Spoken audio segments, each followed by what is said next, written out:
그 다음에 10분경은 저번에도 제가 소개를 또 드렸고 한데 오늘 여기에도 좀 넣어놨습니다. 왜냐하면은 10분을 넣은 거는 오치원, 지금 우리가 고성제를 하고 있잖아요. 고성제는 무엇이냐? 오치원이다. 그럼 오치원은 어떻게 생긴는가? 이게 대한 좀 더 정확한 개념을 잡고자 한 겁니다. 시간상 일일이 읽는 거는 생략하고요. 제가 설명으로 드리겠습니다. 18페이지 하나, 3단까지 해놓은 거는, 위에 2단까지 해놓은 거는, 무슨 말인가 하면은,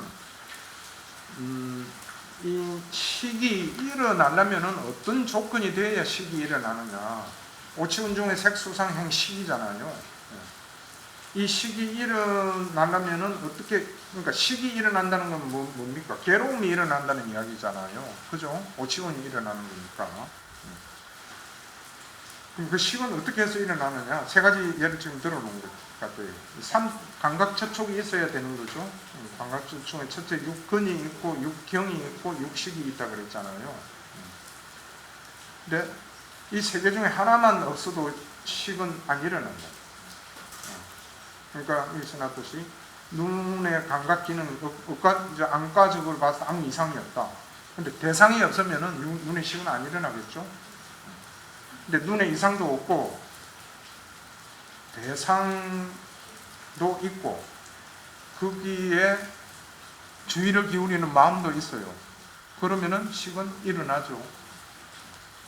근데 눈도 정상이고 대상도 있어요. 보이죠? 눈이 있으니까. 근데 거기에 마음을 안 끌려간다 이거죠. 주의를 기울이지 않으면은 거기에 상응하는 식은 일어나지 않습니다 하는 게 이 내용이에요. 이 경전에. 이게 마지막이니까 코끼리 버쩍 유경에 나오는 대표적인 내용인데요. 요거를 생각하면은요, 우리가 실제로 지금 모든 부처님 말씀은 우리가 실생활하고 다 연결이 돼야 될 거 아니에요. 이론적으로 뭐 공부하고 이거 아니자는 건 아시죠? 그러면 어떻게 해야 되는가? 눈으로 어떤 대상을 보고 거기에 마음이 가는 거를 빨리 알차리고 수동을 시켜버리면은 식은 더 이상 안 생긴다는 이야기입니다. 저번에 우리 그산 질문 한번 했죠. 12연기에서 가래를 안 일어나게 하려면은 촉, 수, 애잖아요, 순서가. 그럼 촉은 접촉에서 일어나는 건 우리가 어쩔 수 컨트롤 할 수 없는 거 아니냐. 저도 처음에는 그렇게 배웠어요. 그럼 어디에서 컨트롤 해야 되냐? 수에서 해야 되겠어요. 느끼면서. 근데 그게 아니고 앞에 촉에서도 할 수 있다고 말씀하신 게 지금 이 경이에요. 바로 대상을 접했을 때 거기에 기울이는 마음을 기울이지 말아라. 카트 딱 해버리면은 식은 더 이상 정장하지 않는다는 거예요.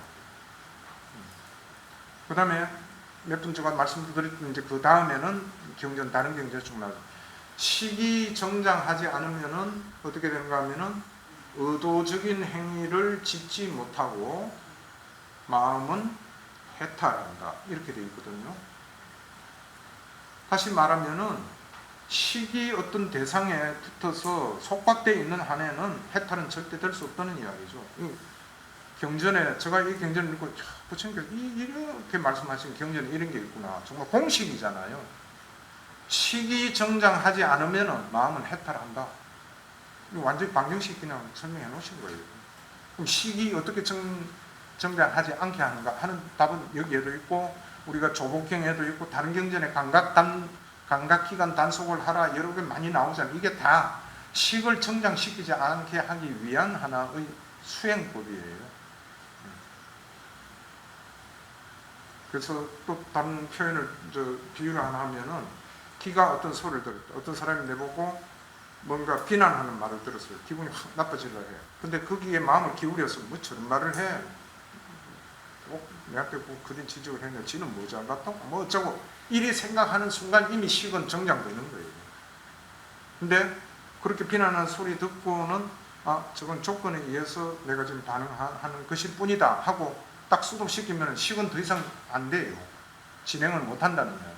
그럼 식이 더 이상 진행을 못 하니까 또 하나의 큰 장점은 뭐겠어요? 화를 안 내게 되잖아요. 반응을 안 하게 되는 거죠, 그 사람에게. 그다음 그보다 더 큰 거는 시기정장하지 않으니까 어떤 의도적인 행위를 삼업을 안 짓는다는 이야기죠. 친구 이 삼업을 그렇게 하면은 마음이 붙어 있을 데가 없어. 해탈을 해버려요. 이렇게 그 프로세스를 정확하게 공시해놨으니까 이거 염두에 두시고, 그 경전은 저번에 12연기법 할 때도 제가 소개를 시켰습니다. 교재로 들추기 보면 나오니까요. 말씀해 주시고, 그 다음에 이 경을 넣어놓은 제가 이유가 이제 그랬다 그랬죠. 그 밑에 단 보면은 하나, 둘, 셋, 3단이죠. 이렇게 생긴 것 가운데서, 이렇게 생긴 것이 뭐라 그랬어요? 감각 접촉에 의해서 생긴 것이죠. 물질은 색치온에 포함시키고, 이렇게 지가 몸이 분류를 해서 그 창고에다 다 쭉 넣는 거예요, 무더기가. 그래서 칸다라고 그러는 거죠. 온이라고 그러죠. 무더기. 이렇게 무더기가 생긴다는 겁니다. 그 다음에 그 느낌이 언뜻 일어났는데, 이거는 수치온에 전부 다 저장을 시키고, 지각은 상치온, 산야, 그 다음에 형성은 행치온, 상카라, 그 다음에 식은 식치온에 속합니다. 그는 이렇게 깨뜨리면, 이렇게 해서 오치온의 모임, 어떻게 해서 오치온의 모임이냐, 적집이 되는 거예요. 정립되고 집합이 되는 거예요. 그 다음에 더미가 만들어집니다. 이렇게 되어 있죠. 그래서 입처와 오치온, 오온의 관계를 아주 명확하게 설명을 해 놓으신 경이에요. 그래서 아까 우리 공부했듯이 괴로움이란 무엇입니까 했을 때 두 가지 답이라고 그랬죠. 하나는 오치온이다, 맞고, 다음 하나는 내입처라고 그랬잖아요. 둘 다가 똑같은 작용을 한다는 거예요. 그래서 오치온은 괴로움이다, 눈은 괴로움이고 귀는 괴로움이고 다 해동돼, 다 같은 뜻입니다.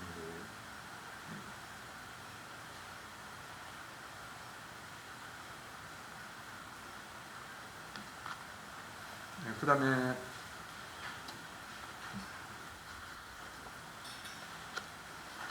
그 다음 가기 전에 또 뭐 이런 말씀을 하나 드리고 싶은 게, 지금 우리가 공부하고 있는 게 어떻게 보면 진도가 엄청나게 빠른 거거든요.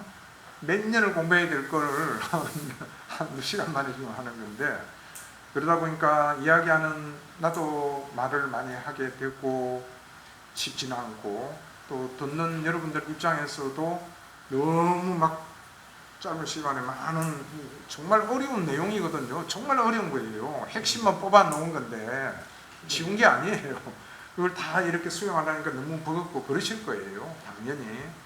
그러시더라도 일단 어디에서 들었는데 하는 정도만, 다음에 기억만 할 수 있어도 성공이에요.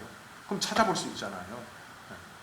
그리고 매일 한 번씩 꼭 뭐든지 한 페이지라도 좋고 하니까 읽어라 하는 말씀이, 그렇게 함으로써 자기 것이 되어 간다는 거죠. 어느 누구를 위해서가 아니고. 그렇게 해야만 이 공부한 게 어떤 실효성이 있고 그래요. 안 그러면은 여기서 공부 딱 해서 들을 때는 그렇게 했다 연결되는데 나가서 벌써 내일 되면 다 잊어버려요. 잊어버리게 돼 있는 게 이 법이라는, 교리라는 속성이에요. 제가 저번에도 말씀드렸죠. 이 법을 공부한다는 게 속성이 그렇게 되어 있대요. 왜냐? 우리는 법리대로 살아오지 않았기 때문에, 소억급을, 밑에 잠재 성향이 전부 다 욕심 부리고 뭔가 탐진치 쪽으로 살아오다 보니까, 이거 들을 때는 탐진치가 없는 상태에서 듣게 돼요. 그러니까 들어오죠. 근데 신발 신고 나가면서는 눈에 보이는 거, 귀에 들리는 것부터 해가지고 탐진치가 작동을 하기 시작하니까 이 들었던 싹 없어져요.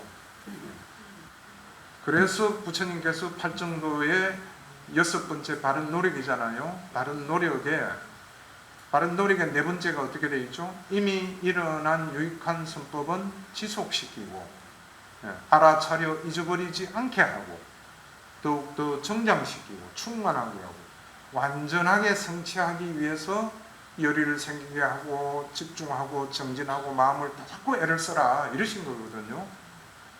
다시 말해, 이미 일어난 선법이, 지금 내가 하는 이야기를 들었을 때 들으시는 분들이 그걸 경전을 보면서 이는 엄청난 선법인 상태예요. 선심의 상태고 공감이 되고. 근데 이게 그만큼 잊어버리기 쉽다는 말씀이죠. 그런 위험성이 있기 때문에 부처님이 그렇게 신신당부를 하신 거예요. 팔정도 안에까지 하나 넣으셔가지고 알아차리 잊어버리지 않게 하고, 경상도 말 수 골백 번 읽어가지고 안 잊어버리게 해라. 그렇게 하실 수 있겠죠? 예, 좋습니다. 그 다음에 11번 경전요. 이거는 아까 시간에 하면서 제가 참고로 말씀을 드렸죠. 그 동그라미 1번, 2번, 3번, 4번, 5번 이거 항상 우리 옆에 따라다녀야 됩니다. 1번은 6건, 그죠? 2번은 6경, 3번은 6식, 4번은 촉, 맞습니다. 5번은 수, 오치원이라고 해도 되겠습니다. 수상행시 같이 오는 게 일단은 수죠. 이렇게 5가지를 항상 외우고 있어요. 순서대로 이렇게 된다 하는 것도 12연계에 나와 있으니까. 그래서 이러한 것을 조건으로 하여 일어난 느낌, 지각, 제일 밑줄에 그려 되어 있죠. 느낌, 지각, 형성, 식에 포함된 것은 항상한가, 무상한가. 이제 이렇게 물으시는 거예요. 라울라 존자님에게. 원 경전에 보면 이게 그 19페이지 해당 경이 35, 121경, 라울라경 이렇게 되어 있잖아요. 이 경을 찾아보면은 부처님께서 이렇게 이제 라울라 존자님을 관찰을 해보니까 이제는 해탈을 할 수 있는 단계가 무르익은 것 같다 하고 판단을 하신 거예요. 그래서 불러서 설법을 하시는 거예요. 그러니까 때가 돼야 그 설법을 해도 소위 말해서 먹히 들어가야 그 깨달음까지 연결이 되는 거죠. 그런 내용이 경전에 있거든요. 그래서 그때 설명하신 게 이렇게 1, 2, 3, 4, 5 이러한 요소들은 항상한가 무상한가 이렇게 물으시는 거죠. 그러니까 이미 라울라 존자님께서는 본인 스스로 체득한 세계가 있으니까 자신 있게 대답하시는 거죠. 무상합니다. 세존님이시. 그러니까 그럼 이 무상한 것 자체가 이렇게 변해가고 하는 게 괴로움인가 즐거움인가? 당연히 괴로움입니다. 세존님이시 대답을 하시잖아요. 그러면 이 무상하고 이렇게 괴롭고 변하기 마련 이것을 두고 이것은 나의 것이다. 이것은 내다. 이것은 내 자아다. 라고 관찰하는 것이 타당하겠나요? 전혀 그렇지 않습니다. 네.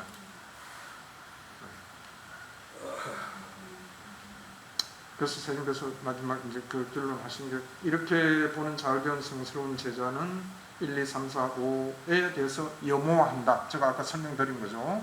염호하게 됩니다. 부질없는 것이구나. 이건 정말 조건에 의해서 형성되고 금방 사라져버리고 내가 기분 나빠가 씩씩대던 거 언제 씩씩대는지 지나가고 나면 아무것도 아닌 거예요. 또 이렇게도 한번 생각해 보세요. 살아온 50년, 60년 한번 곰곰하게 한번 생각을 해보세요. 참 희노애락도 많았고 애정도 많았고 온갖 참 정말 파란만장한 삶인 것 같죠? 근데 놓고 이렇게 한번 보시면은 뭐였지? 아무것도 없는 것 같이 보일 때가 있을 겁니다. 아무것도 아니에요, 사실은. 이게 부처님 말씀이고요. 그래서 염호하면서 탐욕이 빛바래고 탐욕이 빛바램으로 해탈한다 이렇게 되어 있죠. 해탈하면은 이제 나오는 정형구, 이 오도송이죠. 이렇게 해서 아라한이 되셨다 이런 이야기입니다.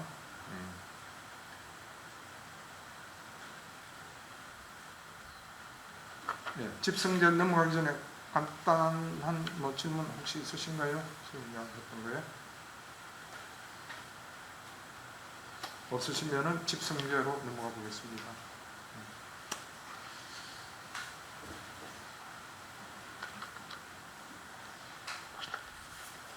좀 더 계속해도 괜찮겠습니까? 예, 안 하시는데.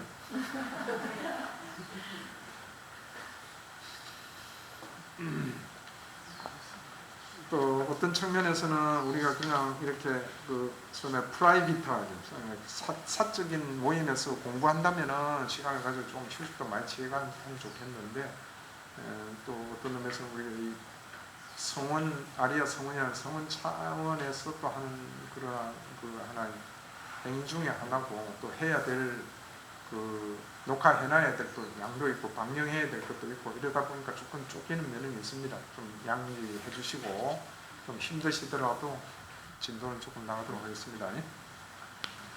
집성제 이게 괴로움의 일어남의 진리입니다.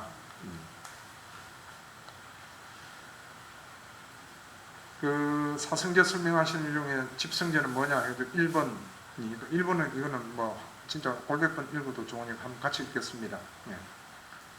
그것은 하나님이 다시 태어남을 생각하고 저희가 불러보는 것과 여기저기에서 저희를 찾는 것이다. 즉 강하고 공무원에 대한 말에 존재에 대한 말에 존재하자에 대한 말에 이러이러 괴로움이 일어나는 스스로운 진리라고 한다. 괴로움이 일어나는 진리는 완전히 제거되어야 꾸려져야 한다. 예, 이렇게 정의가 되어가 있죠. 예, 이건 정말 좀 달달 외우고 체력이라 할까 마음에 심리 있어야 될 것 같습니다.